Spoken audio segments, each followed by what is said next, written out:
They were living large in luxury apartments without paying a penny in rent. If it sounds like a story we've told you about before, you're right. A few months ago, CBS 2 investigator Dorothy Tucker exposed accused serial squatter Candace Clark. Today, she's on the trail of a high-profile couple trying to cash in on the coronavirus after stealing more than $1 million from unsuspecting landlords. When the well-dressed, good-looking couple wanted to rent this luxury West Loop condo in December, the owner, Andrew, didn't hesitate to give them a lease. They portrayed an image of success and seemed like people that would have no problem paying the rent. Jim and Lisa Levin, enlisted as tenants, agreed to pay the $4,500 monthly rent and promised to pay all 9 months up front in cash. They never did. But it was one story after another, and we had just had enough.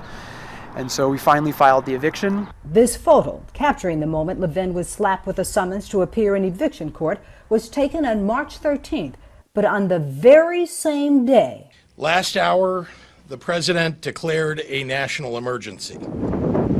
A response to the coronavirus pandemic. Governor Pritzker would eventually announce a statewide shutdown. The courts were included. So the timing of it was particularly unfortunate. Just days before getting the Levins out of his home, all evictions were canceled. For Andrew, it meant losing $20,000. My wife and I just started a family. We have 2 kids under 2. And to add this into what is already a pretty big change in our lives, both personally and financially, is really tough. The man accused of squatting in Andrew's home has both a distinguished and a checkered past.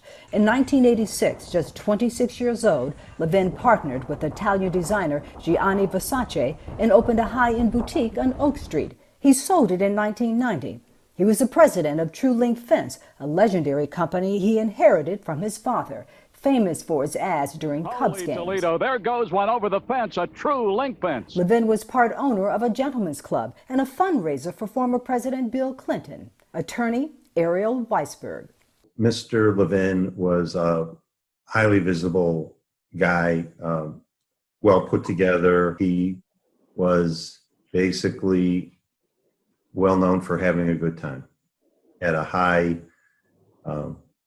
level of spending. But the good times began to fade. In 2001, Levin's family sold True Link Fence, but a few years later, Levin was indicted for fraud in connection to the company. True Link was accused of winning nearly $2.7 million in contracts from the Chicago Public Schools because women or minorities would perform a certain percentage of the work. Levin eventually pleaded guilty, received probation, and was fined about $200,000. It's unclear if he ever repaid the money. I think there should be some type of a warning symbol on him that don't trust this guy. A lesson Paul Zimmer learned the expensive way. A few years after the CPS scandal, he rented his $1.5 million condo to Levin for $8,500 a month. What made you trust him? He gave me a lot of money up front. He gave me like $50,000 and I was in a bad position, so I took it. That covered the first 6 months, but Levin lived in the condo another year without paying a penny in rent. I had to short sell the place that he was leasing because I couldn't make the mortgage anymore. Zimmer took a $700,000 hit. That had to be heartbreaking. Oh, it crushed me. And remember Ariel Weisberg? He knows the Levins because he is suing the couple. He represents the owner of this 4-bedroom condo on Monroe. His client rented to Levin in 2017. Instead of paying the $7,000 monthly rent, Levin sent a series of bad checks. Weisberg won a judgment against Lisa to garnish her wages to collect the debt.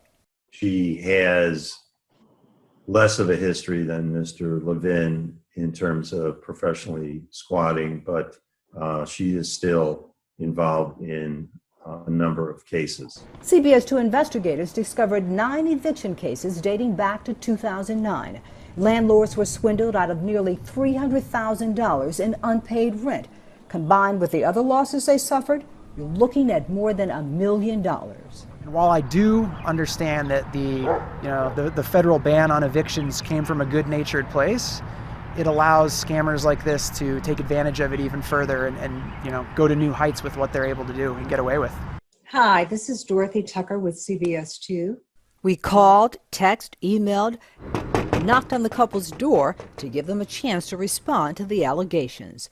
So far, we have not heard from them. Dorothy Tucker, CBS 2 Investigators. Earlier this evening, Andrew's lawyer sent a letter saying the Levins had moved out of the house. Andrew was satisfied and no longer wants to be involved in the story.